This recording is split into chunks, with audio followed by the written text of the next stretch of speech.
It's Bigfoot Collectors Club with Bryce and Michael.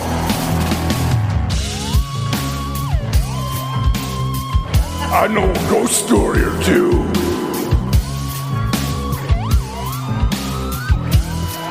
Let's do this. Hey everybody, welcome back to another episode of Bigfoot Collectors Club, the show where we talk to amazing guests about their personal paranormal histories and share stories of high strangeness. I'm your host, Michael McMillan. With me always is your other host, Bryce Johnson. And our super producer, Riley Bray. Hey boys. What's up, What's going on? You know, recording Bigfoot Bigfoot podcast. boys, Bigfoot boys of summer. Yeah, Bigfoot We're boys getting of summer. in them dog days. It is hot. It is hot as fuck I out am there. actively sweating just sitting here. We're all going to be like a Bigfoot taint by the end of this episode. No, that is hot. 97 degrees Dude, I like inside taint. the studio. Yeah. That was one of our guests. The guests today are a rock band that hails from the Midwest. They wrote our theme song, Come Alone, and have a new album out now called Unfathomable Darkness. Ladies and gentlemen, please welcome to the show, Suneaters. Yes. Why don't you boys introduce yourselves and tell us what you do in the band? Sure, and I want to apologize for making that taint comment before I was introduced. So We have strict rules I'm here. sorry I It's jumped pretty the gun strict, on that yeah. one. My name is Chris, and I play guitar. Chris, what's your last name? Garibaldi, Oh. and awesome. I play guitar and sing in the Suneaters. You may remember Chris if you're a subscriber to and supporter of our Patreon, BCC The Other Side.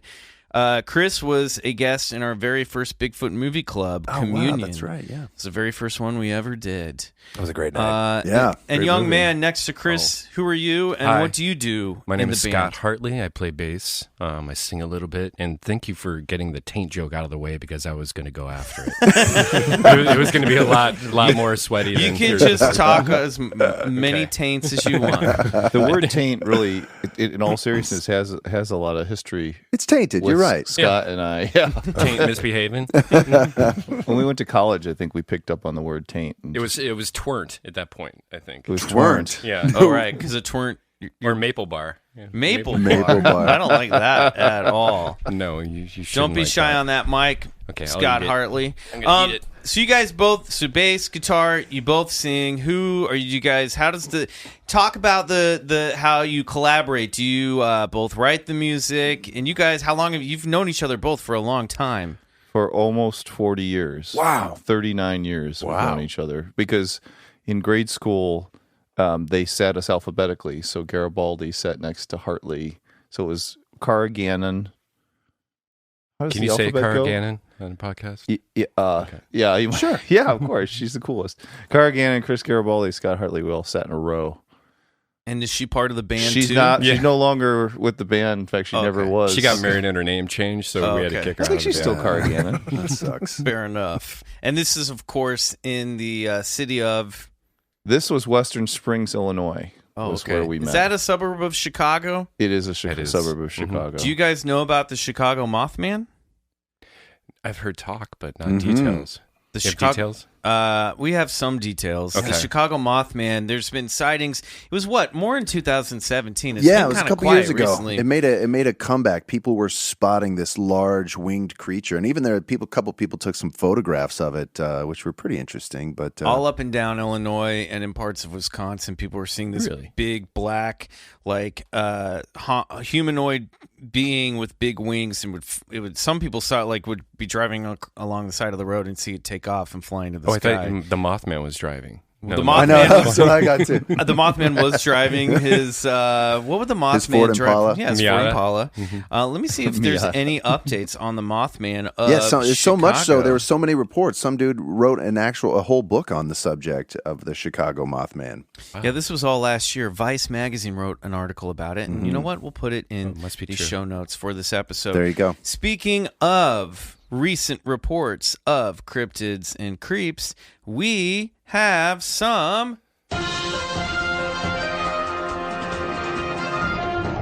BCC news. That was a good one. We're a very dissonant band, so I enjoy the dissonance on that vocal part. Definitely there. more of that. So it's been a little bit of a slow week in news. Obviously the Area 51 stuff that we've been following, no major updates there, except I will say that according to an article that I read on CNN, I believe it was, earlier today, they're basically saying that the little alien, which has 14 rooms, is completely booked for September 20th. And that there are only 54 people in Rachel, Nevada. The nearest gas station is 60 miles away. There is some camping open, but guys, there's not enough room for everybody. So be there. It's going to go great. So I was actually thinking about this after listening to your last episode. We have got to go down there, all of us, set up a stage, play. The Suneaters will play. You guys do a podcast there. We need to give these people something to distract them from being shot. Like Burning Man. It's not a bad idea. Yeah, we should, and then we just turn it into an annual thing. If there's, I always thought this thing was going to become an annual thing. This could be like, the next huge. We could be on the ground floor, guys. Right, ground floor. Why not go down there? Do the show from there. Those people are all listeners, right? All those people would be listeners. Don't write checks that our asses can't cash, Chris. Well, I'm saying we should all do it. Well, we'll talk. We might be doing a live show already in September, which we can't announce. Did I? Yet. Oh, sorry. Did I stumble into something? No, you're right on the right track, man. I think it's a good idea. It's just that I've been out there, and it is. Brutal. It's brutal. And it is going to be brutally hot. They put Area entire 51 time. there for a reason. Well, it's like we'd be there and be like, "What the fuck were we thinking?" We should just rent a flatbed truck and a water truck and just drive them both out there, and then we'd be there saving everybody who is dying because they didn't bring enough water. So I'll make sandwiches. The sheriff and Bryce will have sandwiches for everybody. Lincoln County Sheriff Carrie Lee told CNN that. The thing that he's really concerned about is exposure to the environment. He says, I could see people with a lot of heat-related issues, and with our limited resources up here, it could definitely jeopardize their safety. The number of people could overwhelm our EMS in a hurry. Because right now there's RSVP, there's like 1 million people who have RSVP to this thing. That's so amazing. You better pack a lot of water in that truck. What's the date significance? Why is it? It was like it's my anniversary, so yeah, that's true. 920. That would be a good one. I don't think there's any real significance behind it. I think it just kind of started as it fell in for everybody. Yeah. Everyone was open that weekend. It was all started by this nerd on Facebook who said, "Let's just do it on September 20th." So I'm assuming he was free. He was by free. Nerd, that's a good thing. All right, so maybe we'll be there. Maybe we won't. What if we gave away free water with every Suneaters flak jacket that you bought? Oh, that's how you sell some merch. Yeah, because they're like going to get shot if they run at the. Imagine how hot Kevlar is in the middle of the desert. Well, that's why the free water gets us out of any liability for them either being shot or dehydrated. I think you've covered your bases. Yeah, I'm just trying to imagine the logistics of going into production on a Suneaters flak jacket before September. Yeah, we could probably fill that order. You know what? We need 10,000 of them. Don't challenge us because we will meet the challenge. So our guests today are from Missouri, so I decided that I would pull up a recent Missouri Bigfoot sighting. Ooh. I was going down a rabbit hole earlier on cryptozoologynews.com, which is a great website if you just want to... People write in about their reports, much like our Listener Files episodes, and this one is titled, the headline is, Missouri Family Claims Seeing Bigfoot. A woman in Missouri says that she and her family have had a few encounters with a gorilla-like creature. The anonymous woman out of Crawford County told the BFRO that the sightings began back in 1991 and are still ongoing. Oh, damn. The first time I saw it, I was driving home and coming around a curve when I noticed eye shine, she said. As I got closer, I saw a creature standing on the side of the road. Classic. The woman describes it as a two-legged, 8-foot creature with reddish-brown hair and weighing at about 800 pounds. When the truck lights hit this thing, it covered its face with its arm. The eyewitness says her elderly mother also spotted the creature a few times. She would call me and tell me something was hitting her trailer very hard. I feel like I'm a little concerned for Grandma. Yeah. One time, she adds, her mother said that she heard the dogs barking outside, and when she came out to investigate, she witnessed the creature talking to the dogs as though it was trying to calm them down. She stated that if an 800-pound gorilla could talk, that's what it would sound like. The last incident she recalls was last summer when she bought a night scope, and she and her husband went out on the front porch and sat down to watch the woods. This thing was standing there watching us as we were watching it. It was approximately 8 feet tall or taller and huge. Its arms hung down past its knees and kind of curved as a monkey's would do. Its head was crowned to some degree, and we passed the scope back and forth to each other. My husband could not believe what he was seeing. The woman says that she never felt threatened by the alleged animal, and that out of the 4 times she and her family encountered it, only once she felt she could have misidentified it. If I didn't see with my own 2 eyes, I would be skeptical too, I suppose, she said. I believe him. I love it. I believe this lady. Yeah. We're in Missouri. Does it say? It doesn't. It just says Missouri. There's a big or difference. Missouri. I know there's a large part of Missouri, but you guys get them out there. I mean, there's up in Lee's Summit in the caves recently. There was like sightings. A Boy Scout troop was seeing something out. No in way. Lee's Summit. I used to get my Saab repaired in those caves.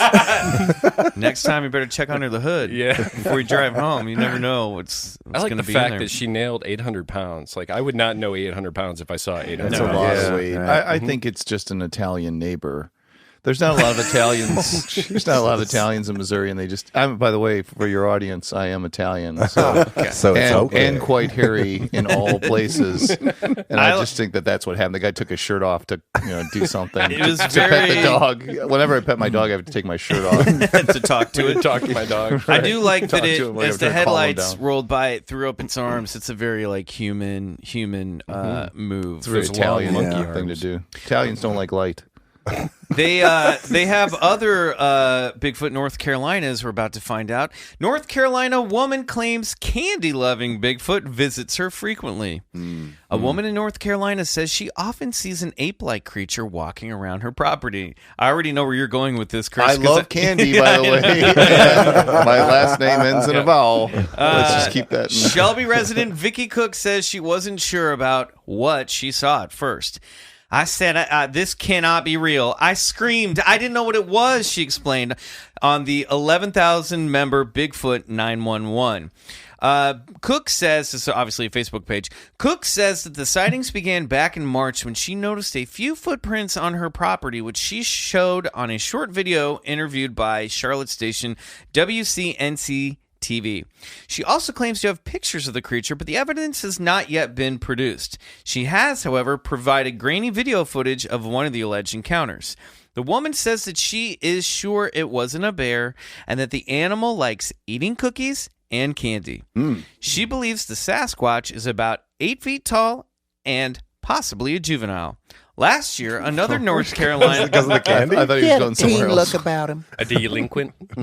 Last year, another North Carolina resident claimed to have seen a werewolf. Oh, And that's the end of that story. A junior werewolf. Bury that Very later. yeah, like the last sentence. Great. Oh, by the way, there's a werewolf. A lot more hostile. North cryptid. Carolina woman claims werewolf sighting. Winston-Salem, North Carolina. A woman in North Carolina says that she saw a creature that looked like a werewolf. 26-year-old T.I. told Cryptozoology News on Thursday that she was driving her son to her mother's house when she encountered the creature in 2017. There are a lot of woods there. I was about to get out of the car, she said. Looking to the right, I saw what looked like a wolf, but much taller and white. Or yellow with but much taller and white or yellowish eyes. Oh. The unusual canine, she adds, howled when the eyewitness got out of the car. I grabbed my son and I ran to my mother's door, and as I looked back, the animal seemed gone, but while knocking on the door, I looked back again and I noticed something black running away. I can tell he was mad. The woman described the animal as 6 foot tall black werewolf with white and yellow eyes and claims that it stood there for about 3 minutes. The Dogman is a cryptid reputed to live in the northwestern quadrant of Michigan's Lower Peninsula, although other sightings have been documented in other states, such as Wisconsin, which we know from Linda S. Godfrey, two-time guest on this program. This unproven creature was first reportedly spotted in 1887 by 2 lumberjacks who described it as having a human body and a dog's head. Okay. That's the crypto news of the week. There you go. Wow. guess I have mixed feelings when you always follow a Bigfoot story with a werewolf story. Like you have some regrets. Yeah, it's just like, let's try and keep the two separate, but I guess they're not, What kind of candy was it again? Cookies? I don't. She said Was candy it fruit and by cookies. the foot by any chance? Or Sour Patch Kids? Or Sour Patch Kids? SPKs. I'm You always guys, fascinated. you guys doing like inside There's band an jokes sorry right guys. now? What the hell's There going was on a here? day where Scott took like, I'd say, I don't know, 300 yards of fruit by the foot from my house and ate it all in one day. Yeah. And then we're currently working Foot on a by video foot. concept that we can't share, but it has a lot of Sour Patch Kids in it. So I love it. I knew was that was, three- I knew that was band banter. It was sorry. 300 Yeah, feet. Riley could I recognize bought it from a mile away. Van Chatter if he sees it. Exactly. It was Crawford County, Missouri. Do you know where Crawford County, Missouri, the first one was? That is in the... It's in the unimportant part of Missouri. It's near Mark Burn. Twain National Forest. All right. It's You guys are sassy.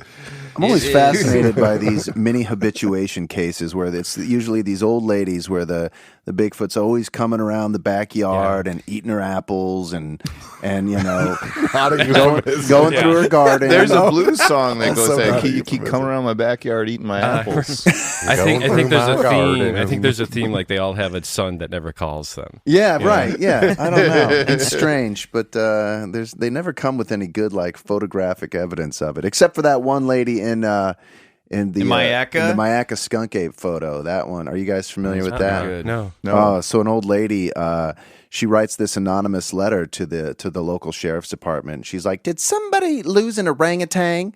And she's like, "It's been taking my apples, and we have to be careful. Those things are supposed to carry hepatitis."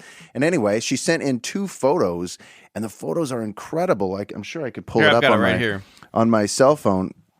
Now, the what's photo. very interesting about these photos is Little she's like, so I finally went out there the second night, and it was dark. I couldn't see anything, but I took a picture with my camera because I thought I heard something, right in front of me, and that's when I see this thing stood up. And if you flick through the 2 pictures, you can actually see it does sort of stand up. And she, it was only through the flash of her camera that she was able to see this thing. But she reports that she sent it anonymous because she didn't want people traipsing around her backyard and looking for this thing. And she had grandkids that were, coming to see her. It does move. I mean, it's not. It's if one it's of a the. cop, is I mean, it's compelling, definitely yeah. not a statue. And it has that eye shine to it, and you could see the canines and the fang. If It looks you're like an listening, animal. yeah, Definitely trying to Google get, Mayaca skunk ape and just look at the photos. But there's nothing like it. I mean, Here's And what's when more it credible moves. than the, Oh, than yeah. the little Oh, old wow. lady, Look at that. yeah, Well, no, eye shine. absolutely. both of them said that it was eating apples, right? So maybe that's a common food. It is a common thing. It's Yeah, it's a very they raid common. orchards a lot. Yeah, It's true. Really? Yeah. yeah. Oh yeah. Scott, don't laugh. These guys really have done the research. no, you can laugh. I've It's heard. okay. I've heard eye shine 3 times so far, and I'm totally intrigued by the idea of eye shine. Yeah. There's some people who claim that they encounter Sasquatch with glowing red eyes as well. But which that would is be very that sort of So it's part reflection of the light, whole- right? Right, that's Well- why he doesn't like the truck lights in his eyes because Yeah. it makes him look evil in pictures. There's that, Yeah. but the red-eyed ones are like the Beast of Whitehall, and a lot of people think those are the ones that are linked to either UFOs or interdimensional. Like the Invasion on Chestnut Ridge, the Seth Breedlove movie had a lot of red-eyed Sasquatches and weird UFO activity. Yeah.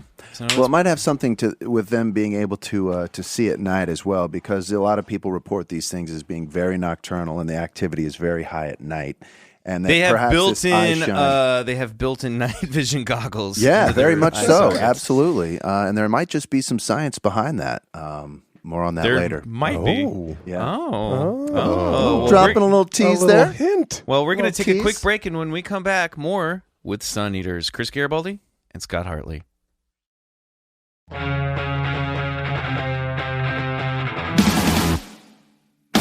So, Suneaters, what is your personal paranormal history?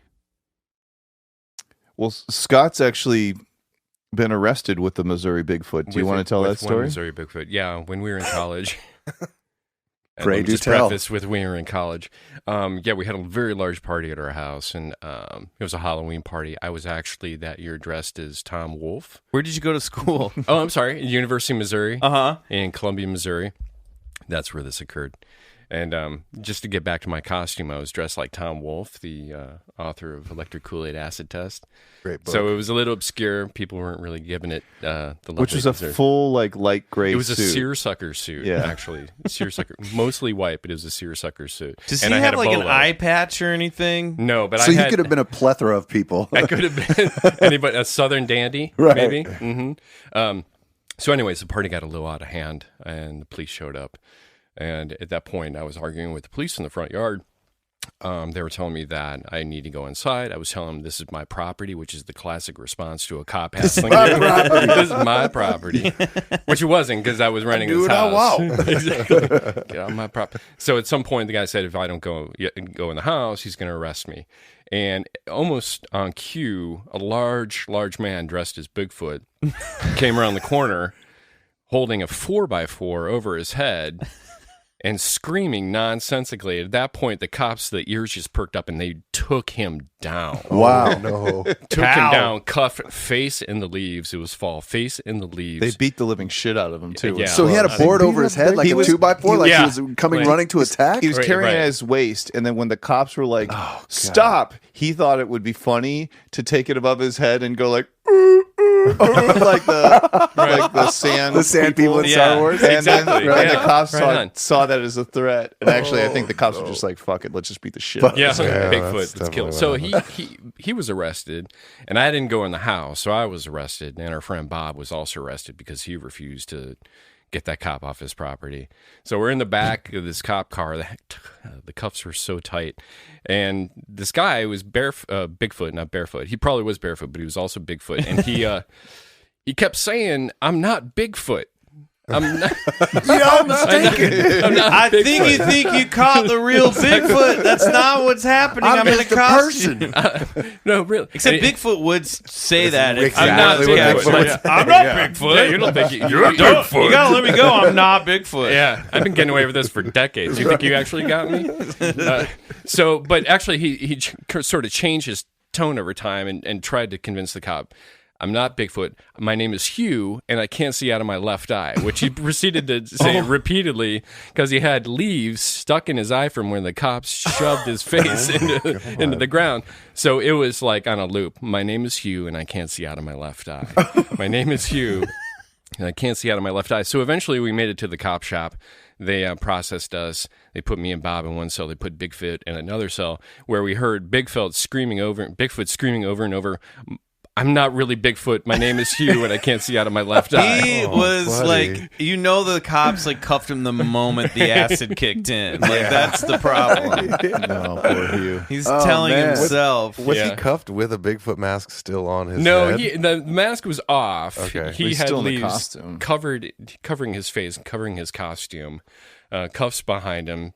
No, Jeez. I'm not Bigfoot. I'm really, really not. Guys, you're not listening. I'm not Bigfoot. Do you think at I some feel point like he I'm began to Hugh. question, like, am I? Yeah, I was saying it sounds like he's trying to convince himself as much as anybody else. Exactly. That's amazing. Yeah, so I got out on bail. I was charged with holding an unlawful premise, which was something they had on the books in Columbia, Missouri for whorehouses. Oh. So they charged the administrator of a whorehouse with an unlawful premise. So I was charged with running a whorehouse that Bigfoot got arrested at. That's a fun story. Yeah, that's pretty good. So that's his personal paranormal history. I guess that counts. Yeah, You we'll- also have we'll a allow story it. from about something you saw in the night sky. Right, didn't right. you, I Scott? was. I don't know if you've ever planned a road trip, but typically when you plan a road trip, you know who's going with you, right? So I would hope Not so. always. there's no surprises Not at the last Hugh. minute. Hugh never knows who's coming along on his trip. So I was the last minute surprise guest on a road trip from Branson, Missouri to San Francisco.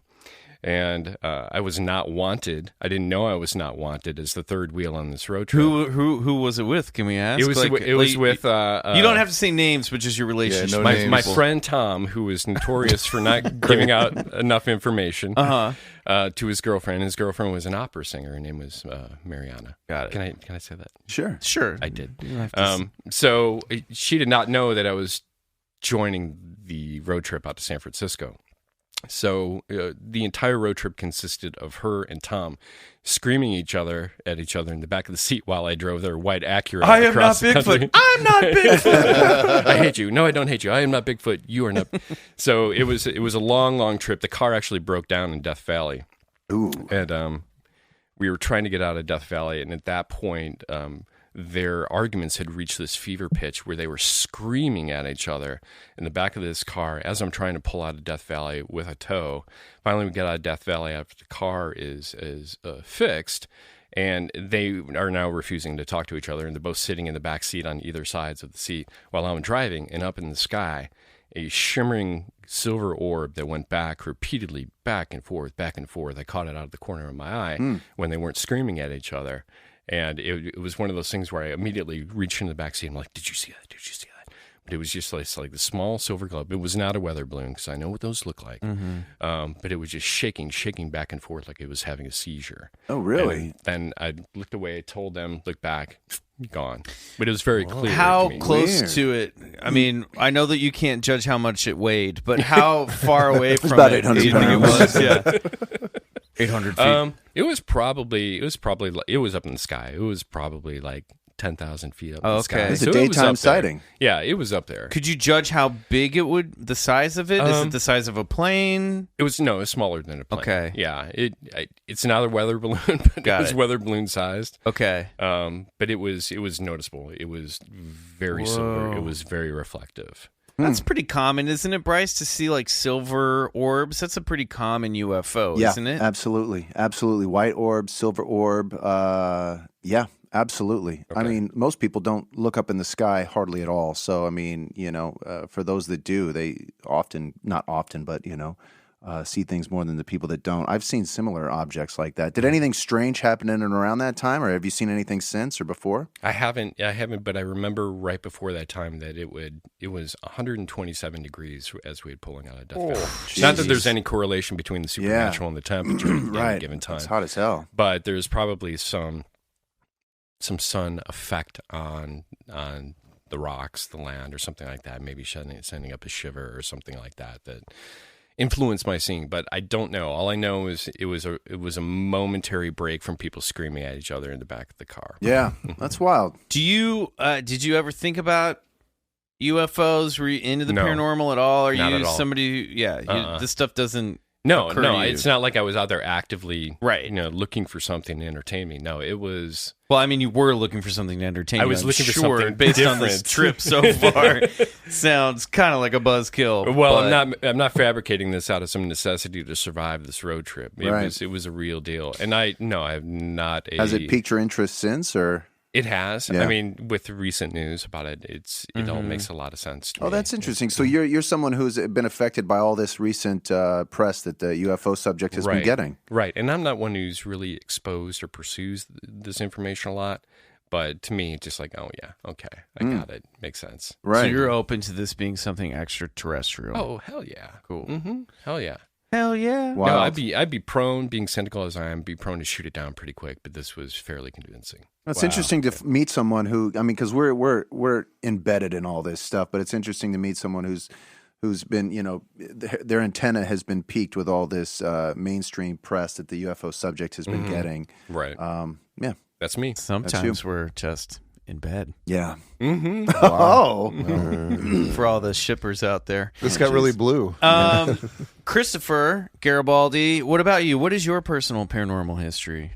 I don't know if this counts, but I have mental telepathy with selective people within my family, and then I also have had some very coincidental situations after loved ones have died that just I can't explain, that are just seem directly correlated to them reaching out to me after passing. So mental telepathy, are you joking? So my mother and I could actually communicate to each other without speaking. How so? How did that manifest? I was trying to think about how I would describe this to you, because it's not like learning another language. Like you sort of translate the word in your head, like, oh, I want to say door, and so I say Puerto. I don't know what his door is. Yep, correct. Nailed it. We just basically would think things to each other and then like have a common understanding of the situation, then move forward. And complex ideas or Just like, clean your goddamn room. so here's the most but like so it was we would be in a fascinated. room with people, Yeah. right? And it would be a lot of people or just a couple people, and there would be something that we would sort of be communicating to one another, and we would either laugh or we would do something based on that communication. But it's not like, hey, Chris, go open that door. Right. It's more like, you know, I'm getting the message from her and she's getting it from me, and we agree, and then we go do something in concert with that thought. Is there That's eye wild. contact involved? Like, can you think of a specific? I guess what I'm No. asking for is like a specific. So let me give you example. the most tangible thing I can give you is that one time, and it's going to sound like we've got arrested a lot, but we did get arrested a lot when we were young. One time I was out with a bunch of friends, and we were all arrested for loitering and hauled into the police station. My mother was asleep, and To be fair, you were on that property trying to build a whorehouse. right, exactly, yeah. Scott and I get a lot of Bigfoot whorehouse whorehouse. arrests. I don't know. We're into whorehouse development. Yeah, that's what we're doing out here is looking for some property, as our Uber driver will tell you. But so one time we all got arrested, and actually my mom was in a deep sleep, and about 11 o'clock rolled around. She woke up, got out of bed, got dressed, put her shoes on, sat down on the side of the bed. Phone rings. Mrs. Garibaldi, your husband, your son has been arrested. Can you please come pick him up? Whoa. And she was like, of course. And she was the first. The weird thing is she was the first parent there because she was completely ready to go Whoa. when the cops called. And that was clearly she could sense my distress and knew that she was going to have to do something. And now my mom and I don't see each other much anymore, but now I clearly have this same power or whatever you call it with my daughter. My daughter and I I've had many moments with her where the exact same, more obscure thing that I can't quite describe, where we both have the same, are sharing a conversation of telepathy, and we laugh or we do something in wild. accordance with it. When you say like you share those moments of telepathy and you laugh, are you like hearing the other person, or is it It's just not like a voice. an intuitive? It's not words. It's not a voice. It's like it's a feeling that just coats your whole body. Whoa. Coding. It's really cool. And I've never talked to Stella about it ever. I've never asked her if but I guarantee you that if you brought it up to her, she would say, yes, I feel that way. Do you feel the distinction between that and like when you're just with somebody else and you're like, oh, I could tell we both just wanted to get out of there or whatever? You know what I mean? Is it, Yeah.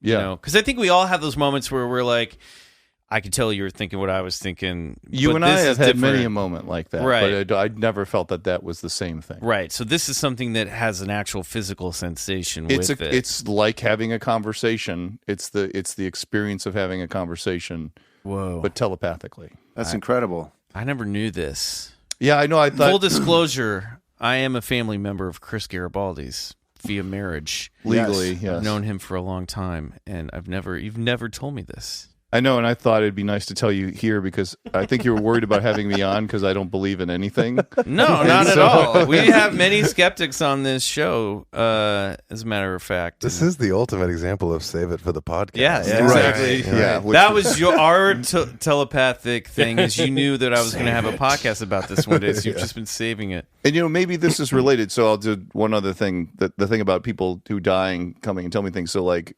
one very tangible example is my grandmother died, and I had just broken up with a woman that I dated for 4.5 years, and I was actually friends with your sister at the time and was considering potentially dating your sister. And my ex-girlfriend was coming back into the picture and asking us to kind of get things going again. Again, this is, just want to be real clear because your sister listens to this show. This was well prior to I'm us. just going to get hand the the shovel dates. over to you. It'll be in the show notes. Stand back, let you do Yeah, the can you put in digging. the show notes that this is all prior to us dating. But this was right after my grandma died. I had a dream. When it didn't feel like a dream, it felt like a conversation where she sat me down and she said, "Don't go back with your ex-girlfriend. She's dating another guy right now, and they're very serious. And that girl that you've been thinking about is really the one for you. Whoa. And so I woke up and I called my ex-girlfriend and I said, I can't believe you've been trying to start things back up with me when you're dating some other guy. And she's like, how did you know about that? And I was like, It's a trip. and this ends up being the guy that she married. And then I ended up marrying Michael's sister. It all right? came true. Whoa. It all That's came a true. good one. So I don't know if that's an extension of that telepathy thing or whatever, but I'm so being a skeptical guy. Where do you fall in line with all this stuff? What is that? I mean, do it you goes completely against what I believe. interesting? Which is what? That when we die, we die. We're The just lake. Dust in the wind. it's just like if you step on an ant, we're gone. Well, how do you know where that ant goes when it dies? I believe it goes nowhere. So it's just nothingness after. Black. Yep. Like Turn the end of turn The switch Sopranos. off. So what do you make of all this then? I mean, what do you make of when you get these messages from the beyond and also these strange apparent powers of telepathy, which you're not alone in experiencing? I mean, I'm sure if you Googled it, you would find ample evidence for other people that experience this same sort of phenomena.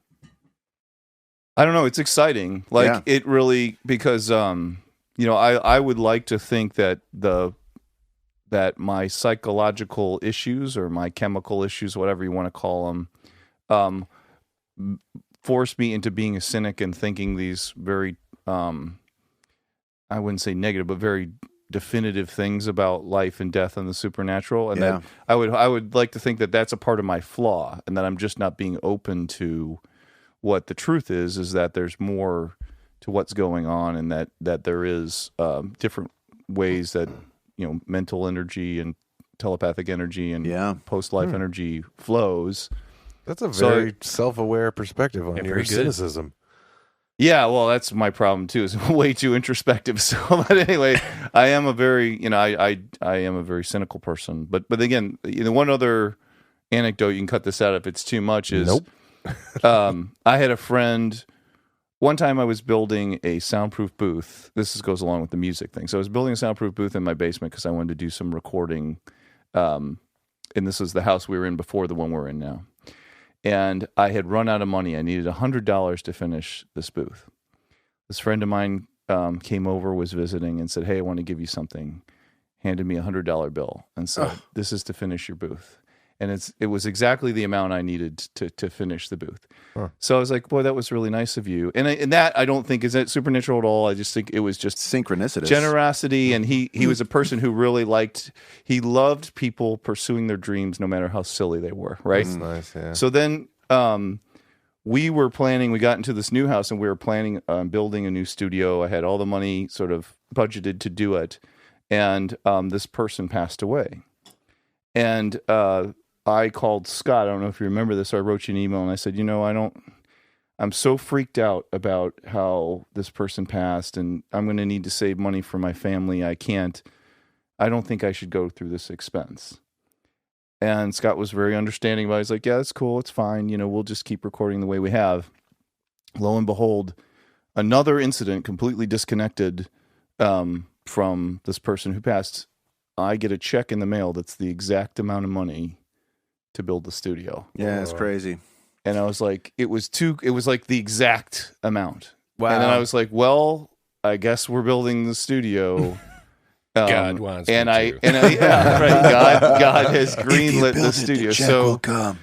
that just was a little I don't know, maybe that's just coincidental and I'm trying to be I mean, it's optimistic certainly about it. synchronistic in and of itself that even just the fact of surprise money happening closely related to this individual in and of itself is just synchronatic. It's And synchronicitous. both to do recording studio right. Then That's, you start adding in everything else, and you're like, it seems to be the very definition of synchronicity. It's like these shock waves of future events that have already sort of maybe taken place, but they're just, making their way back to you. Yeah. Yeah, Well, I kind of see it as like patterns in the stitching. It's sort of like when you're on when you're on the right path or things are moving in the right direction, you see these little mile markers, and it's almost like reality being like, "Yep, this is this is like the sign telling you which direction to go." You know, take certainly a turn sounds right like here. that. Right. Yeah. Well, You know? and one thing that Because what else are we going to go on? You know what I mean? Yeah. And if those things do bring some type of reassurance and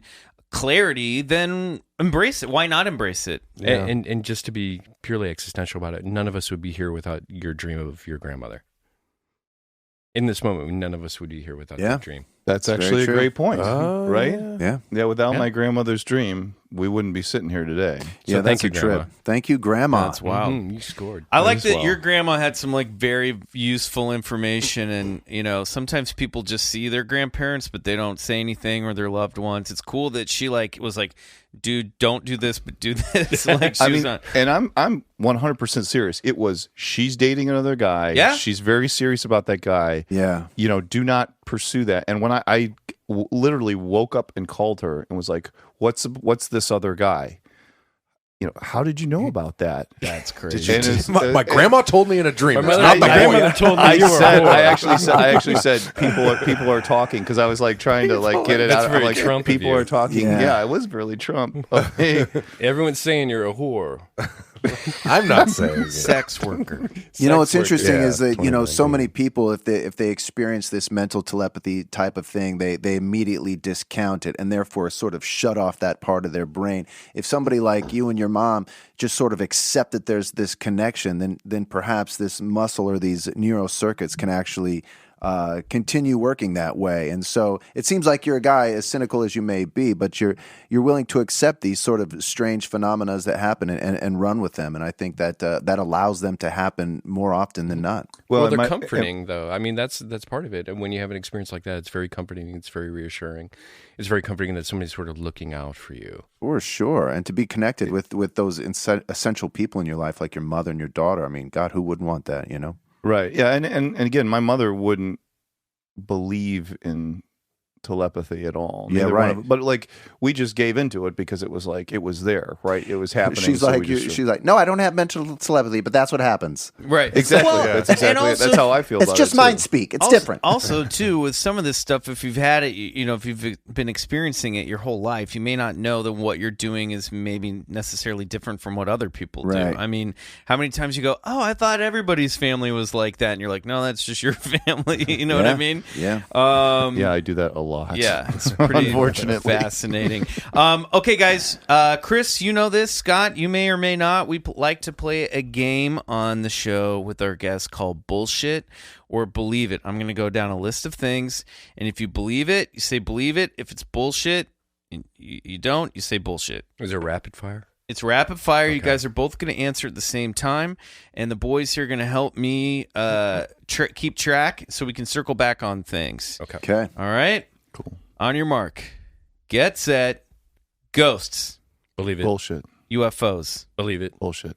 Bigfoot. Believe it. Bullshit. Angels. Bullshit. Bullshit. Gnomes. Bullshit. Bullshit. Unicorns. Bullshit. Bullshit. Shadow people. Totally bullshit. Bullshit. Loch Ness Monster. Bullshit. Real. Believe it. Little gray aliens. I want to go. What can we put a We'll footnote go on? back. Loch Ness Yep, Monster. yep. All right. Noted. Little gray aliens. Bullshit. Believe it. Dogman. Bullshit. Bullshit. Parallel universes. Bullshit. Bullshit. Loveland Frogman. Don't know Bullshit. about it, but I don't believe in it. Mermaids. Bullshit. Heaven. Bullshit. Bullshit. Bullshit. Hell. Bullshit. Yeah, I guess bullshit. Yeti. Believe it. Bullshit. Venusians, a.k.a. hot blondes from Venus. Hey, boys. I want to believe in it. Bullshit. Bullshit. ESP. Bullshit. I would say bullshit as well. Oddly enough. Chupacabra. Bullshit. Bullshit. Clearly. Demons. Believe it. Bullshit. Atlantis. Bullshit. Bullshit. Bat Squatch. I hate that. I have no idea what that is. He's It's what it sounds creature like. near Mount St. Helens. He's like a big, large, lumbering, almost like Mothman, but Bull like carrier. squatch is what I say about Yeah. bad Bull squatch. squatch. Bullshit. Michael. Life on other planets. Believe it. Oh yeah, it has to be. You got to say the thing. You gotta Oh, say so the word. believe it. There we go. World peace. Believe Bullshit. Peace in the multiverse. I don't Believe know it. what that is. Well, if I can't think of another dimension, if another dimension's bullshit, I can't think about peace in the multiverse. you So know, Bullshit. Yeah. bullshit then. I strangely enjoyed that. Yeah, that was fun. My thought process. All right, a couple things. You said shadow people are total bullshit, Scott. You went. I probably jumped the gun on that. All right. I didn't know. Well, you seem to have an emotional reaction. You're going to the get fucking concept. visited by I think- a shadow. I I think you Yeah, said good obviously. luck, you know, buddy. clearly. I think it was the shadow that threw me off. Shadows Okay. could be the cause for very many, I guess, mistaken identifications. Okay. Any sort of Oh, yeah. problems. Okay, cool. Did you want to believe in hell because of that line in the Flaming Lips song? Which one was that? It's like, hell's got all the good bands anyway. I mean, yeah, That's true. that is true. I That's could probably facts. buy into it. I That love way. that line. Loch Ness Monster. You said believe it, Believe Scott. it, yeah. Chris, you said bullshit, but you wanted to circle back. So I took my family to Inverness. I didn't see nothing. Case closed. Bullshit. Now you're getting the real Michael Chris dynamic right now. He's pulling out the Chris imitation, which always sounds like somebody who's severely challenged. All our invitations are like that. I really. don't believe. No, so I went to Inverness and like literally. So we got in the cab to drive to the Loch Ness Monster Museum. And the cabbies, I'm like, so have you seen Loch Ness Monster? He's like, no, there's no Loch Ness Monster. And then we get to the museum, and it's like this recorded tour of the museum. The first thing says, literally the first recording is like, well, of course there's no Loch Ness Monster. Bro. And I was just like, what the fuck? I drove all the way up here, and there's you at the museum for Right. fuck's sake is saying there. You've been tainted. I mean, it was like the first thing it said. It was Like, own your shit. we're all real. We're all adults here. There's no fucking monster. Right. But hey, let me tell you about all these idiots who believed it. But we've And then, spent like, millions of dollars making a That's museum very. about it. That is a very definition of mixed messages. Yeah. And I was at that point. I was like, okay, Your taint was tainted. it was Jeez. tainted. I had a tainted taint. Not cool. I didn't know what to believe. Isn't every taint tainted? What though? else did we have here? wasn't. Is there a taint that isn't tainted? This is turning into a tour van so fast. It's amazing how fast it just happens. I reserve the right as guest of the show to turn this into a tour. So, parallel universes. Does that cover other dimensions? You don't believe in other dimensions? No, it's flat. There's one. And Are you saying flat You're a Earth? flat Earth. No, not flat Earth. Flat dimensions. One dimension round. You think there's Earth. just one? Yeah. What about all this stuff that they're discovering in quantum theory where particles can exist in... bullshit? Oh, really? Okay. All right. I Quantum believe- theory, bullshit. I want to believe in flat Earth because think of how awesome those waterfalls are when you get to the edge. It's covered, it's surrounded by a wall of ice. That's in what a globe. Antarctica It is. holds it in. That's I thought you said water. It's Now like- that's fucking crazy. Yeah. They're waterfalls. No, I thought you said water parks, like water slides. Wait, so do you believe time to be just linear then? Yes, absolutely. Absolutely. Really, both of you? Yeah. Oh, yeah, far out. But you know what gives me We're not anxiety? so far I mean, out. not so. So I Well, like whatever, man. You know, to each their own. this is just a sort of goes along with our whole discussion here today. I will wake up in the middle of the night and like literally freak out, sweating, like, and have like the darkest fear just drive me to like the blackest place because I think about like how could that be? How could you think something is that cut and dry, right? Because if you just think about Matt Nalbach and I always talk about a friend of mine, infinitely big, infinitely small. Like it's so ignorant to think that that this is it, right? That we know anything about what we're a part of. Like you just like it's somewhere there's got to be the edge, right? Or this is just a circle. I don't know. It's very anyway, it esoteric. scares the That's- fuck out of me, and then I go back to bed. I take some Advil and I go turn on the fan and take the sheets off and go back to bed. Listen, that you know what you're talking about can get you going in your own mind for a long time. It's as above, so below. The macro is the micro. You know, there's as much universe out there as there is in inner space. And you know, and when they look for material particles and subatomic particles, all they keep finding is just more space. So even the smallest atoms, you know, once they zero in on these things, scientists are confounded because that's where they're finding, you know, it's mostly 99.99% space. So you can just keep looking. You know, the old thing with the Great Pyramids and part of the esoteric portion of the pyramids was they never finished the capstone. So even back in the day in Egypt, when it was shining limestone, they left the capstone off because what that represented is if you were to put a capstone on top of the pyramid, that capstone would ultimately have its own capstone, and that capstone would ultimately have its own capstone. And you could go, and you could go, and you could go, and you could go until infinity, So it pointed to a never-ending quest to find material space, And so, it never ends, not only out there in the universe, but also going small, It's incredible. I just had an incredible thought. Like maybe if you kept going as deep as you could into the small, it would then become the edge of what is the big. The macro. Why You know not? what I mean? Like- Sure. Yeah, absolutely. Yeah. I love this show for that reason, because when I have crazy thoughts, you guys have already thought a lot of that You shit through, validated and you've them? got like a vocabulary. I mean, for it. you look at this man, Bryce Johnson. He's gazed into the abyss almost on a daily basis. This guy understands. Congrats. We gotta bring back Bryce Describes Infinity, because that was I one think of we his should best do it. goes at it. We'll right close there. it out with this episode. Yeah, we're gonna have another crack The at that. capstone man. discussion. We're going to come back in just a moment with a lot more Bryce Johnson for this week's episode, or segment, I should say, of High Strangeness. Yes, and this should confound the both of you.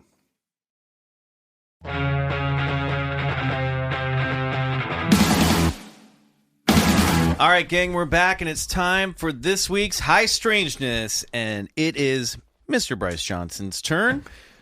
Yes, and I'm very excited. This is called, and just for you guys, The Miracle of the Sun Eaters. See what I did there? To begin, a quote. What good is it to me if Mary gave birth to the Son of God 1,400 years ago, and I do not also give birth to the Son of God in my time and in my culture? We are all meant to be mothers of God. Meister Eckhart. And so with that comes a little bit of a warning that our next story of High Strangeness is steeped in some deep religious overtones. So if you're perhaps a devout Catholic and might be easily offended, you may want to avoid this story. However, if you decide to continue on, please forgive me if I misrepresent in any way the incredible events that took place in Fatima, Portugal in 1916.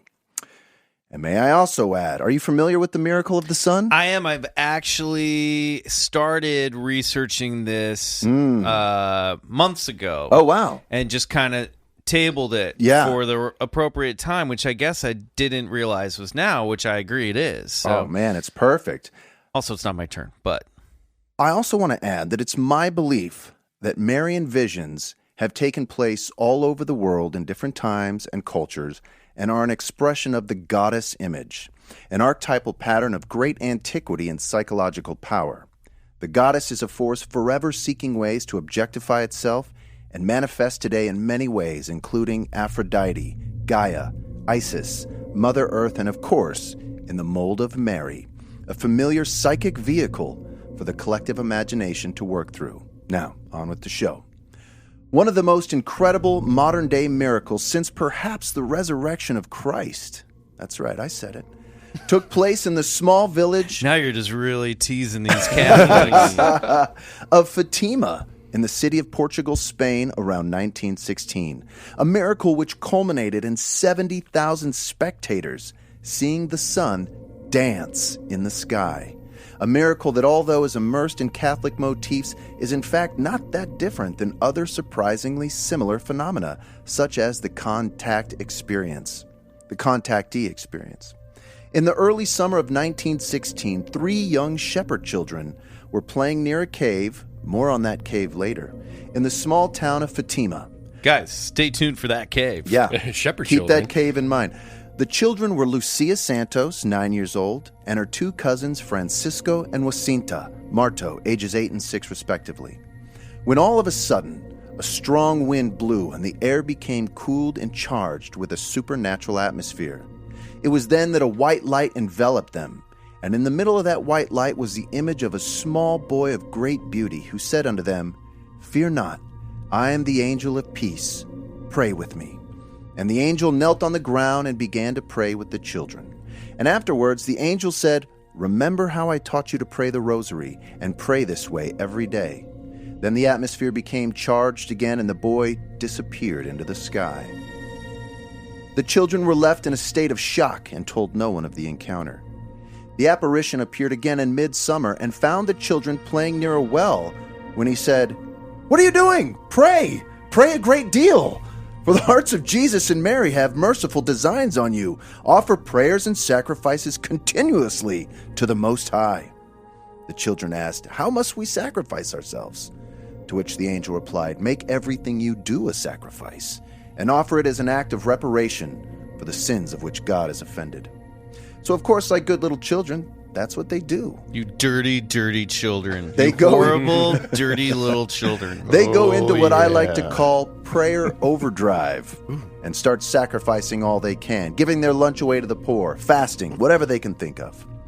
The little boy returns once more in the fall with a chalice in his hands and a holy host over it, from which drips a few drops of blood. He then knelt down and began a communion with the children, saying, "I offer thee the most precious body, blood, soul, and divinity of Jesus Christ," of which they partook. After each of these events, and all the following ones, the children were left physically and mentally exhausted, and were sometimes hardly able to speak or walk. They also suffered headaches and parched lips, and at the same time they felt a great peace and joy that described the feeling as being immersed in God, so that's good.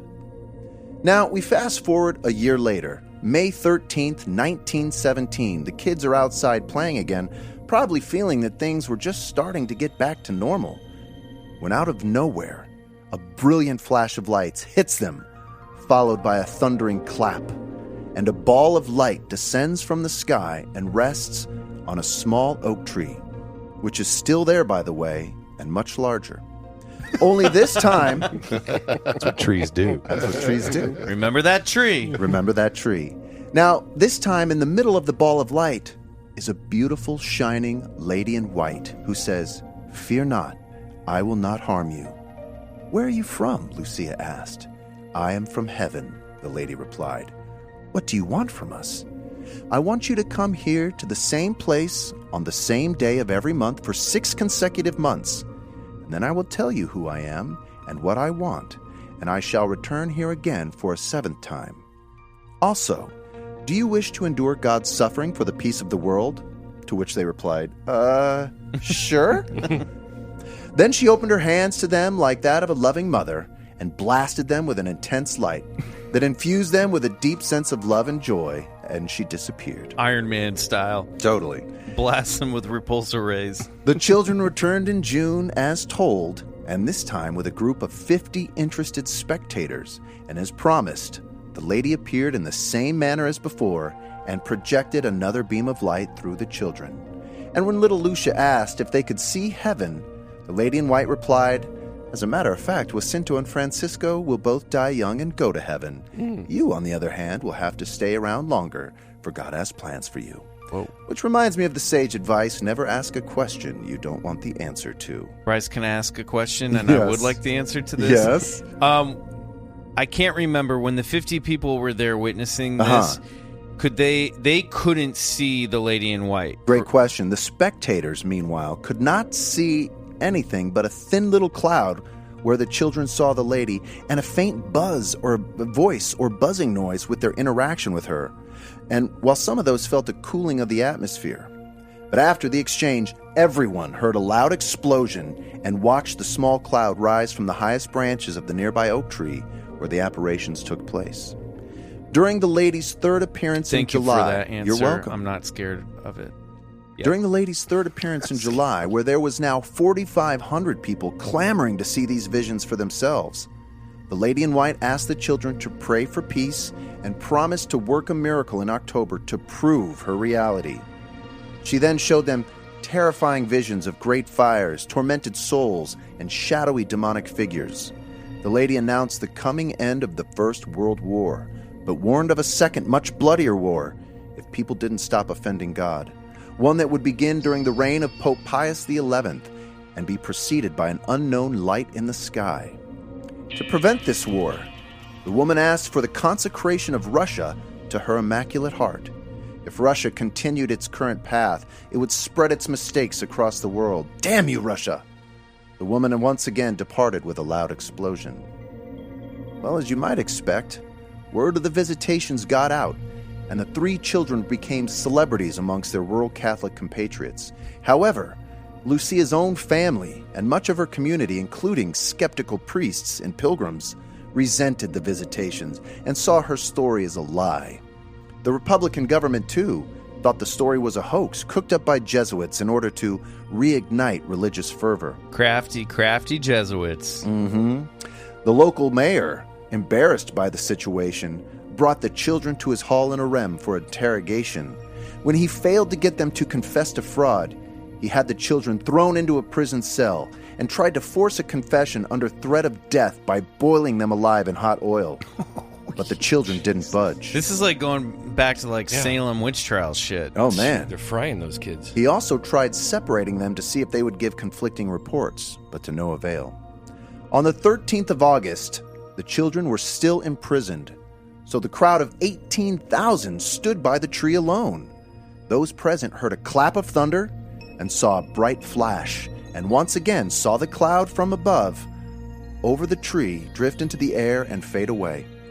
People claim that the clouds turned an array of colors that reflected on the crowd, and the tree's leaves became flowers.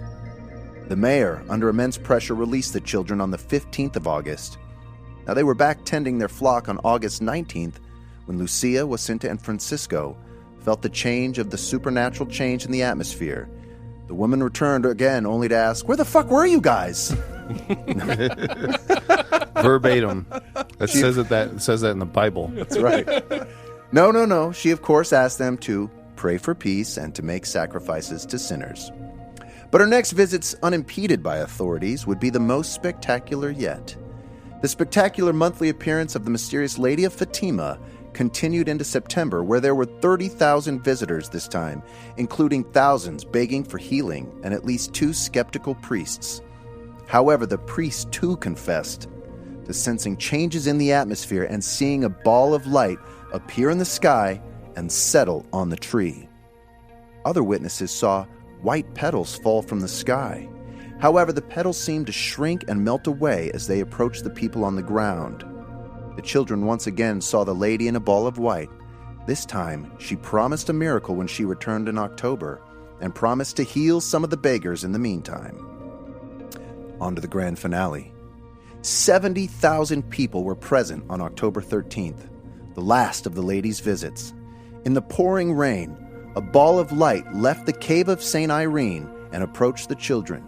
The lady announced the coming of the end of the war and asked all people to stop offending God. When pressed on her identity, she called herself the Lady of the Rosary. She then opened her hands and shone light on the sun.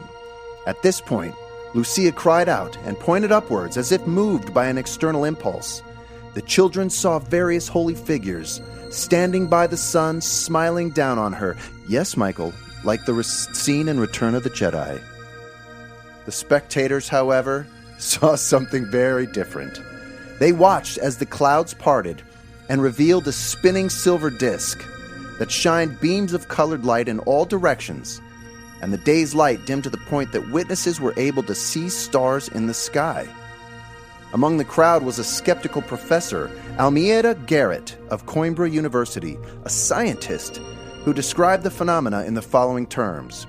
"It was raining hard, and the rain trickled down everyone's clothes. Suddenly, the sun shone through the dense cloud which covered it. Everybody looked in its direction. It looked like a disc of a very definite contour. It was not dazzling. I don't think that it could be compared to a dull silver disc, as someone said later in Fatima. No, it rather possessed a clear, changing brightness, which one could compare to a pearl. It looked like a polished wheel. This is not poetry. My eyes have seen it. This clear-shaped disc suddenly began turning. It rotated with increasing speed. Suddenly, the crowd began crying with anguish. The sun disk, revolving all the time, began falling towards Earth, reddish and bloody, threatening to crush everyone under its fiery weight. Eventually, the disk reversed course and rejoined the sun. Spectators were thankful the world didn't come to an end, and then realized that their clothes and the ground below them had completely dried in the duration of the sighting, which was said to have lasted around 8 minutes. Funny enough, a news agency in nearby Lisbon cabled the long and impressive story of the miracle to the United States. But because the New York Giants were playing the Chicago White Sox in the World Series, it became a 1-inch item relegated to page 24, literally snowed under with details of singles, errors, batting averages, and home runs. Now, for a final thought. Perhaps the most single powerful idea that comes across from the Marian visions is an urgent warning. The world is on the verge of catastrophe.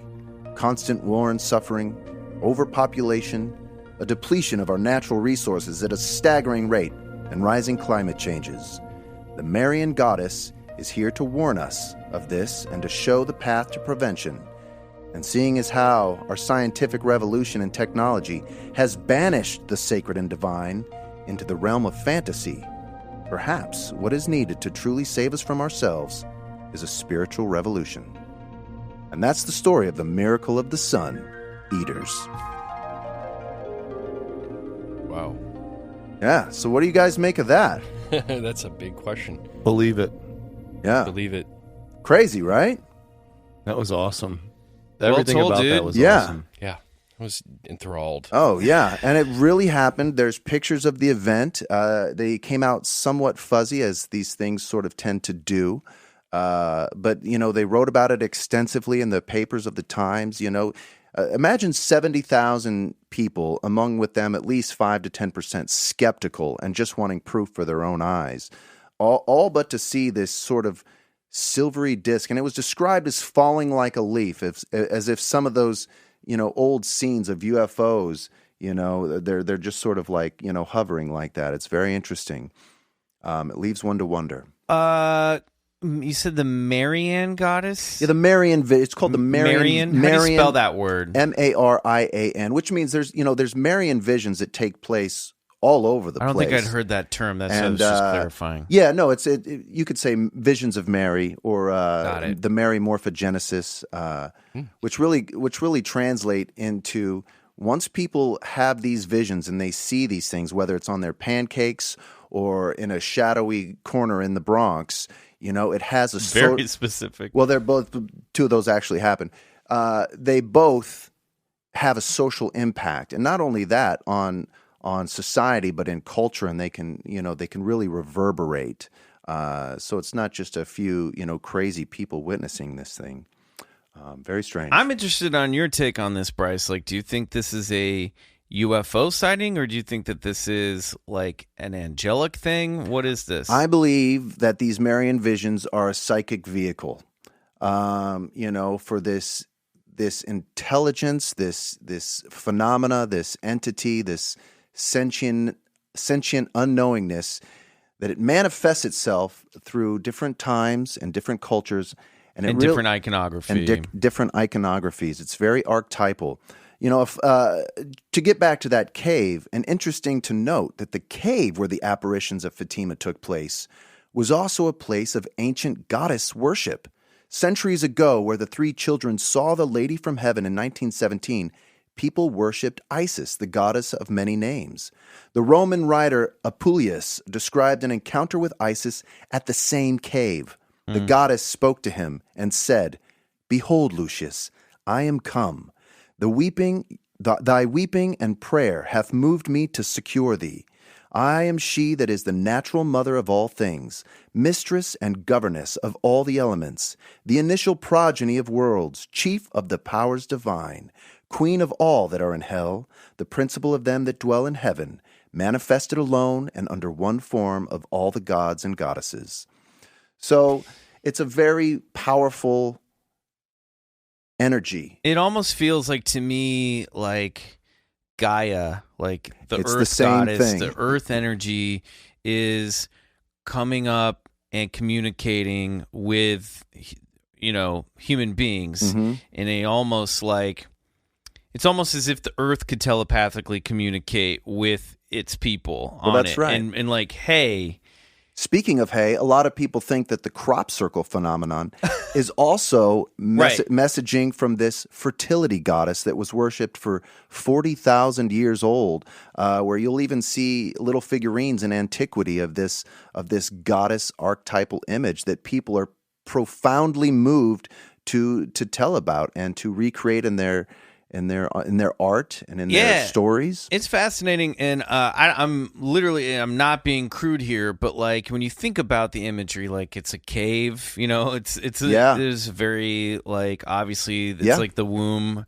that the entrance in and out of, like it mimics being born. You coming out of a gateway into this world, and the Lady of Guadalupe iconography of Mary to me has always been very vaginal. Like if you look at this iconography of the Lady of Guadalupe, it is almost a personification of the vagina, which is unless you're brought into this world through cesarean, through C-section, which could also look like a vagina. Well, it could also. That is the entrance way into this reality for most of us. Yeah. And so I think that like when you look at something like the Lady of Guadalupe and her literally like her robes and her hood look like the labia and the hood of the clitoris, it is sort of like very primal and a thing that we're saying we are worshiping the giver of all life, which is female energy and the female organ that brings us all in here. And I think that's very, if you're offended by that, you should think about why you're offended by vaginas. But it's actually it's a very powerful thing when you really stop and think about it. And of course, it's not like Mary's gonna look like a penis. You know what I mean? Like there's a very specific, this is all almost like coded iconography, but and to me that makes sense. That's like, of course we should be reverent of the thing that brings us all into the world, which is motherhood. Well, that's very true. And, for all those, Mary statues that we so often see with her hands like this or the heart surrounded in thorns. Her hands are open at her side. This all came from Fatima. In one of the visions, they saw a heart that was revealed that was surrounded with thorns penetrating the heart. So whenever you see those statuettes or anything like that, all that iconography came from Fatima, from these three shepherd children. Wow. And, she was right. The children, Francisco and Jacinta, did die in 1920 from a flu epidemic after the end of the First World War. And Lucia did go on to become a nun in and around Portugal for the remainder of his life. And now these visions sort of didn't just stop there. She was visited multiple times throughout her life, even after these visions, and the church recognized this as a true belief and miracle of the cult of Mary. Did they didn't the kids like tell stuff to specifically doesn't the Vatican have like, is this the same story where the Pope was told certain things that they only shared with the church? And and the Pope's like, I know one of these things that they told me, we're not telling anybody. Yeah, right. So you're referring to the three secrets of Fatima. And this and this is exactly related to this story. The three secrets being, I should bring them up. But the first one, I believe, had something to do with the end of the war. And the second one, I forget. I'm pulling them up but the right third here. one, the controversial one, she was like, the angel told me not to reveal. They were to all anyone. apocalyptic visions. Yeah, the second one was apocalyptic, and the third one, she was like, the angel told me not to reveal this to anyone. But however, the bishop said, no, you will reveal it. And seeing as how bishops have that ordained power, she was forced to write it down. May I read the secrets? Yeah, go ahead. So Keep this teasing is them out a little from longer. Wikipedia. So, take it or leave it. The first secret, this is supposedly from Lucia's memoir in 1941. The first secret.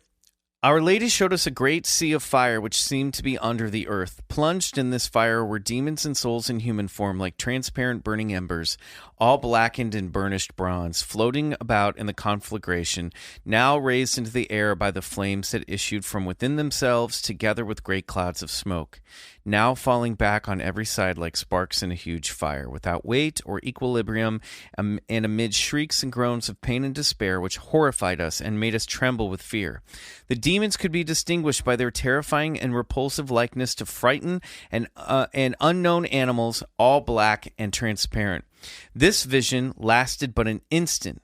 How can we ever be grateful enough to our kind Heavenly Mother who had already prepared us by promising in the first apparition to take us to heaven? Otherwise, I think we would have died of fear and terror. Well, and to fast forward, the second one was the consecration of Russia, which did take place. And then the third one, which is the most controversial, which she was forced to reveal, was about the... She did not disclose the secret in her memoir, but it was written down by order of His Excellency the Bishop of Lieria and the Most Holy Mother on January 3rd, 1944. It's a sealed envelope containing the third secret. It was delivered to Silva, where it stayed until 1957 when it was finally delivered to Rome. It was announced by Cardinal Angelo Sodano on May 13th, 2000, 83 years after the first apparition of the lady to the children in Covadonga, and 19 years after blah, blah, blah. The secret was about the 20th century persecution of Christians that culminated in the failed Pope John Paul II assassination attempt on May 13th, 1981. So it was about the assassination. Well, and to give you the Cliff Notes, it actually was more about what it was really more about was the poison that would leak into the church, and what you're seeing these days with all these pedophile claims and stuff like that. Yeah. The controversy that the church is embroiled in. Yeah. It's really on a much larger scale of that's what it is. That the Christian church would be persecuted. Catholic Church. That the Catholic Church, that it's not a Christian denomination, would be persecuted because sin would enter through its ranks. Well, yeah, with good reason they should be. Yeah. So, but anyway, I mean, I'm saying, come on, there's a child. But what's very interesting is that sex trafficking fully with you. The Catholic Church. Yeah, I agree. Is you read a lot about these UFO contacts that take place, and there's a lot of similar parallels. This sort of like leaving these experiencers exhausted, and not only that, but everybody else seeing the disc and not so much the Marian vision is very strange to me. I mean, it's so described even in the papers as a silver disc. Yeah. And that's why they called it the sun dance, and it's happened in other Marian visions as well, is they'll all be looking at the sun, which somehow they can do, and it seems to disperse from the sky and dance and do a little dance. And also because Robert Redford was there, and he had just discovered a young man named Quentin Tarantino. Okay. I'm so lost on that one, but and it was snowing. Oh, Sundance. Oh, yeah, gotcha. Well, Bryce, great job. Thank you. Yeah, that was awesome. Story. Nice. Really good. Gentlemen, Suneaters, thank you so much, Scott and Chris, for being on the show. Where can people find the album?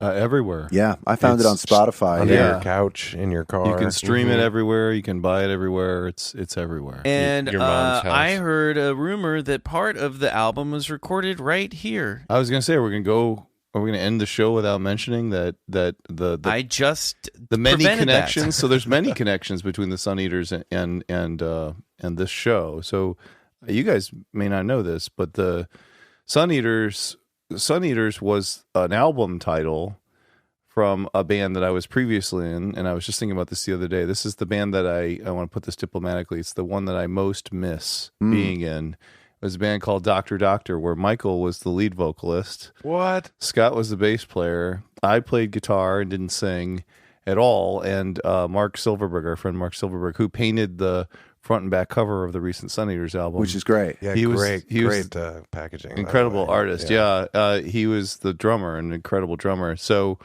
the Suneaters wouldn't exist if it weren't for Michael and I starting a band out here in Los Angeles. That's crazy. And I might add your grandmother's dream. Yeah, and my grandmother, as Scott has pointed out previously, my grandmother's dream. Wow. Are there recordings of this band? I need to hear this. Every week of the night. Oh my! there's all just, in there's just live rehearsal studios. recordings, yeah. We never really did. We never did any. Sing one of the hooks, Mike. I gotta hear. Man, There's a video. There's actually. I'll send you a video link. Yes, we played. please. We played a show. It's bad audio, but there's a great. I was watching it the other day. I was like, man, this band.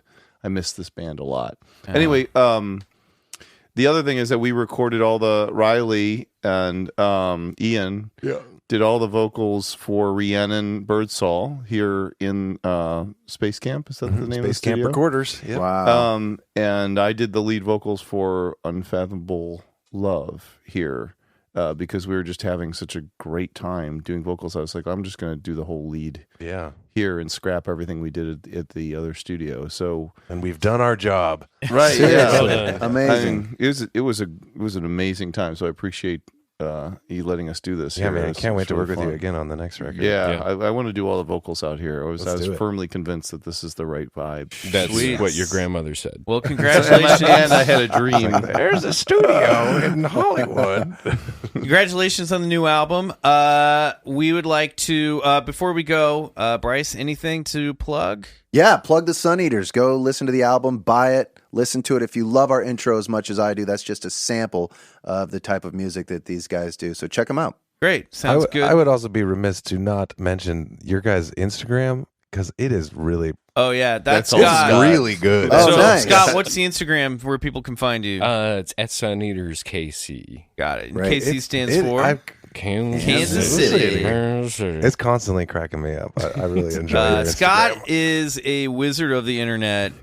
He's a guy who can find any better visual, funny references and memes, better than anybody I know. So I'm not sure what just that says about me. Go over there. I mean, you're just My you're use a of great time. curator of funny stuff.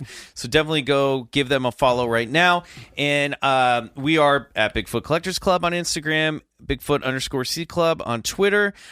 Please go to Apple Podcasts, rate, review us, subscribe, tell your friends about us, tell them to check us out. And then also, please, if you have a paranormal story of your own, write into or record a voice memo and send it to BigfootCollectorsClub@gmail.com. We want to hear your stories so we can share them. Like those 3 shepherd children, we want to share your stories with our listeners right here on the show. That's right. See how it fits into a larger world of high strangeness. That's right. To 'cause they all take do. us out, I thought that we could play a track of your choosing from the show. We already played Night a that's a couple great weeks idea. ago. And of course, everyone's heard Come Alone. What is a track that we could send everyone off with tonight? Chris? I would love us to play Fregero, which is one of Scott's. It's actually 2 of Scott's songs that I fused together into one song. So Scott's the vocals on it? Or Scott is the Right. I wrote actually it. sing a lead vocal part on it later in the song, but it's just a good old fun rock song. All right, Hell great. yeah. All right, guys. So we'll take you out with that. And until next week, go get regressed. Do it. Here's the Suneaters from their new album, Figaro from their new album, Unfathomable Darkness. You think I spotted you?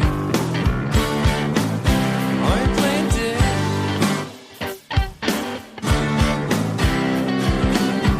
Sunk a fish hook through your huffing head. The ticks are talking, trout are walking. Did you hear just what I said?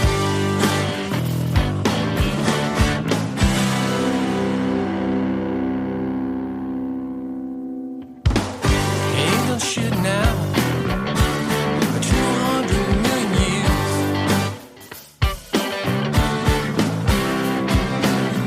Pigged out with Aztecs. Mosquito Belvedere.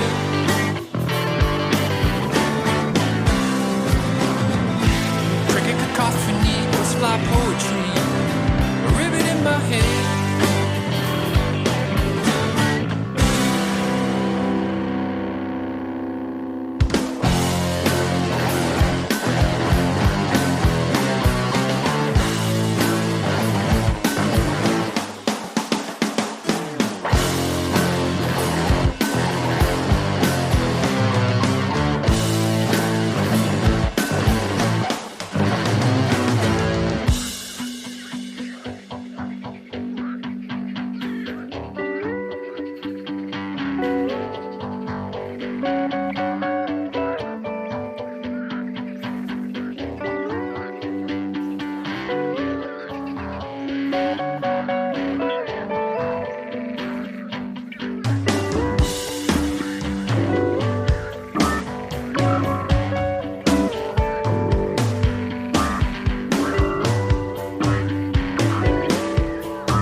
devil.